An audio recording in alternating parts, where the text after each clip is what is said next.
guys! Welcome back ulit dito sa aming vlog. And for today's video, ang mumukbangin naman natin ay mga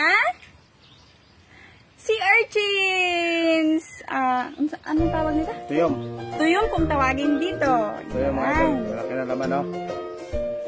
At saka meron din tayong... Asan na yung gabi? Suwaki. Suwaki. Suwaki. Yan. Naman suwaki, no?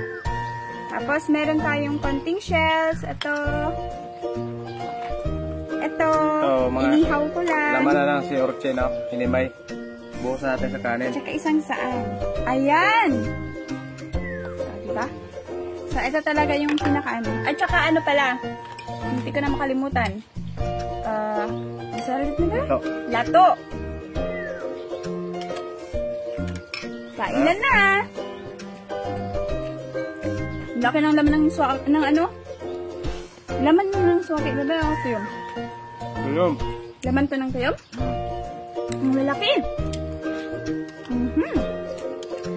Meron din siyang kilawin. Clams.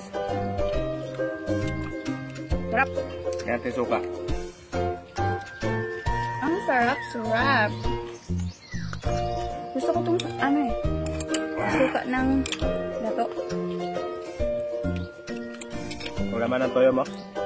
Lalaki.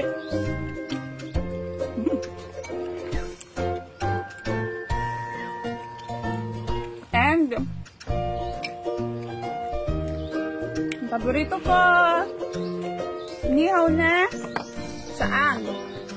Sausaw natin sa suka ng lato.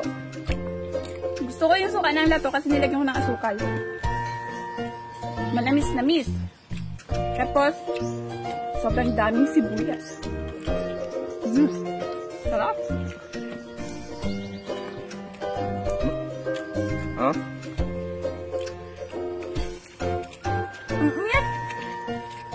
Grabe ang kapal. Sarain natin para hindi malamutakin. Ang laman, no? Masarap nga lamutakin.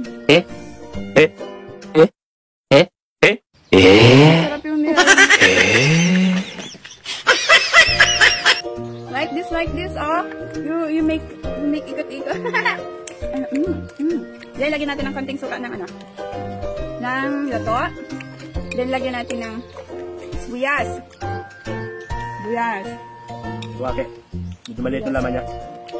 And then, Ikot ulit. And then, masarap ito mga idol. sarap. Pagka buhos mo sa kanin, no?